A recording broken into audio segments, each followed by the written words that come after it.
A câmera tinha sido ideia do advogado dele, não para vigilância.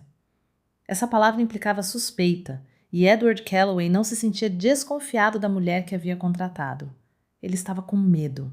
Com aquele medo específico e impotente de um pai cuja filha ainda não consegue falar e ainda não consegue lhe contar como são seus dias quando ele não está presente, o que acontece na maior parte do tempo. Porque administrar uma empresa que atravessa 4 fusos horários não para por causa do medo.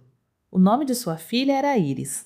Ela tinha 2 anos e havia nascido junto com sua irmã gêmea Clara nas primeiras horas de uma manhã de março, da qual Edward jamais se recuperaria completamente. Não porque algo tivesse dado errado, mas porque nada em sua vida antes daquele momento o havia preparado para a dimensão do que sentiria quando 2 pequenas pessoas chegassem ao mundo e se tornassem, imediata e permanentemente, as coisas mais importantes pelas quais ele já havia sido responsável. Clara começou a andar aos 14 meses. Iris não andou aos 14 meses. O neurologista pediátrico usou uma linguagem cuidadosa para explicar o que aquilo significava, e Edward sentou-se na pequena cadeira do outro lado da mesa, ouviu e entendeu cada palavra, mas não sentiu nenhuma delas se encaixar de uma maneira que ele conseguisse administrar naquele momento. Iris tinha uma condição que afetava o desenvolvimento motor do lado esquerdo. Ela iria andar. O médico estava confiante quanto a isso. O prazo, porém, não era certo. O trabalho necessário seria significativo. O especialista recomendou um fisioterapeuta pediátrico, um ambiente doméstico acolhedor e paciência no sentido específico e ativo da palavra. Não esperar, mas continuar. Edward contratou uma empregada e administradora da casa chamada Adaésia Okonkwo, que veio com referências tão completas que chegavam a ser impressionantes e que, durante a entrevista, olhou diretamente para Iris, que estava sentada em seu assento no chão, e disse olá para ela antes de dizer qualquer coisa a Edward. Ele percebeu aquilo e não esqueceu.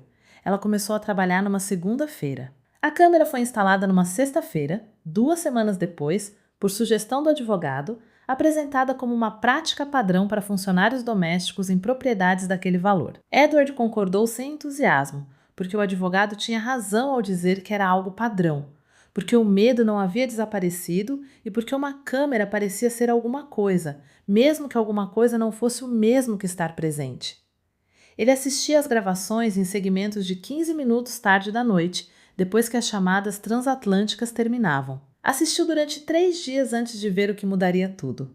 Antes de começarmos, se você acredita que as pessoas que aparecem silenciosamente e sem reconhecimento muitas vezes são aquelas que realizam o trabalho mais importante, curta este vídeo, inscreva-se e compartilhe isso com alguém que precisa acreditar nas pessoas hoje. Aduoa Konadu tinha 34 anos e trabalhava com administração doméstica havia 9 anos, desde que chegara ao país aos 25 anos, com formação em educação infantil por uma universidade de seu país de origem. A instituição responsável pelo reconhecimento de credenciais naquele país exigia que ela revalidasse sua formação antes que ela pudesse contar oficialmente para qualquer coisa, processo que ela estava realizando, uma prova de cada vez, nos intervalos de um trabalho em período integral e de uma vida que deixava pouquíssimo espaço para qualquer coisa extra. Ela tinha 3 filhos, de 8, 6 e 4 anos, que ficavam com sua mãe durante a semana, quando os horários de Aduoa tornavam a logística impossível, e que ela levava para casa nos fins de semana, com a energia concentrada e agradecida de alguém que sabe exatamente o que esteve perdendo e pretende estar completamente presente em cada hora disso. Ela havia aceitado o cargo na casa dos Calloway porque pagava bem e porque as crianças precisavam de algo que ela reconhecia. Não pena. Ela não trabalhava com pena. O que ela reconhecia era um potencial que ainda não havia encontrado seu equilíbrio, e aquilo era algo que ela sabia como ajudar a desenvolver. O que Edward viu na câmera no 3º dia foi o seguinte: ele esperava ver sua filha em seu assento no chão. Esperava ver Clara brincando por perto. Esperava ver a Daésia andando pela casa, fazendo o trabalho para o qual havia sido contratada. O que viu, em vez disso, foi a Daésia no chão, não sentada, mas ajoelhada, usando seu uniforme. No piso de madeira da sala da frente, iluminada pelo sol, com os joelhos sobre a madeira, as costas retas e os braços estendidos em direção a Iris, que estava de pé em seu pequeno andador, que ela usava, mas com o qual nunca havia conseguido percorrer mais do que alguns passos sem parar. segurando as alças com a concentração de alguém que está tentando fazer algo que lhe custa tudo o que tem. A Daese estava falando. Edward não conseguia ouvir as palavras através da câmera, mas conseguia ler seu corpo. Conseguia ver a inclinação, a atenção completamente voltada para frente, as mãos abertas e esperando, não para segurar Iris, mas para recebê-la. A diferença estava em tudo. A diferença estava na distância entre alguém que espera que uma criança caia e alguém que espera que ela chegue. Clara estava ao lado de Adaese, batendo palmas. Não eram palmas ensaiadas, eram as verdadeiras. Aquele tipo de aplauso espontâneo, de corpo inteiro, de uma criança de 2 anos que está genuinamente encantada com alguma coisa e que ainda não aprendeu a moderar sua alegria para uma plateia. Iris deu 3 passos, depois 4, depois 5. Então alcançou as mãos de Adaese e a segurou. E Adaese a levantou e a abraçou, e disse alguma coisa que fez Iris rir. Uma risada que Edward nunca tinha ouvido antes. Não a pequena risada cotidiana, mas a risada completa. Aquela que vinha do centro. Aquela que significava que algo havia acontecido que valia todo o esforço daquele dia. Clara continuou batendo palmas. Edward estava sentado à sua mesa às 23h30, em uma cidade 3 fusos horários distante, e assistiu a filha dar 5 passos. Então colocou a mão sobre a boca e permaneceu imóvel por um longo tempo. Ele assistiu às gravações do dia seguinte. Aduo estava no chão novamente. Uma posição inicial diferente, uma distância um pouco maior, as mesmas mãos abertas. A mesma atenção voltada completamente para a frente. Iris deu 6 passos, então parou, depois tentou novamente, e então deu mais 4. Ele assistiu ao dia seguinte, 7 passos, depois 8. Então uma sequência de 12 que terminou com Iris soltando completamente o andador por 2 segundos e ficando de pé sem apoio antes de se sentar com força no chão e olhar para as próprias mãos como se elas tivessem feito algo surpreendente. Aduo colocou a mão sobre o coração. Clara disse alguma coisa para Iris que crianças de 2 anos dizem umas às outras, na linguagem que pertence somente a elas. Iris riu novamente. Edward reservou o primeiro voo disponível para casa. Antes de continuarmos, queremos parar aqui, porque o que Aduo fazia naquele chão todos os dias era visível em uma câmera, mas invisível para o mundo, da maneira como o trabalho mais importante quase sempre é. E queremos que você saiba o que havia silenciosamente moldado Aduo na pessoa que se ajoelhava naquele chão. Havia uma professora chamada Senhora ADM que havia ensinado Aduo aos 9 anos em uma sala de aula que tinha alunos de mais e livros de menos, e que ficava depois da escola 2 vezes por semana para trabalhar com as crianças que ela identificava como precisando de mais do que o dia escolar padrão podia oferecer. A Aduo era uma delas. A senhora ADM nunca descreveu aquilo como algo extra. Ela descrevia como terça e quinta-feira. A Aduo tornou-se professora por causa da senhora ADM. Ela ainda se lembrava disso claramente. Havia um fisioterapeuta pediátrico chamado Dr. Mensa que trabalhava em uma clínica perto de onde a Aduo cresceu e que permitiu que a Aduo acompanhasse as sessões durante 1 ano de estágio escolar, tratando-a não como uma estudante que precisava ser administrada, mas como uma pessoa que precisava ser ensinada. Dr. Mensa havia dito certa vez, no meio de uma sessão, sem interromper o que estava fazendo: a criança sempre sabe mais sobre o que consegue fazer do que nós. Nosso trabalho é criar as condições e então sair do caminho. A Aduo havia anotado aquilo. Ela ainda guardava aquela anotação.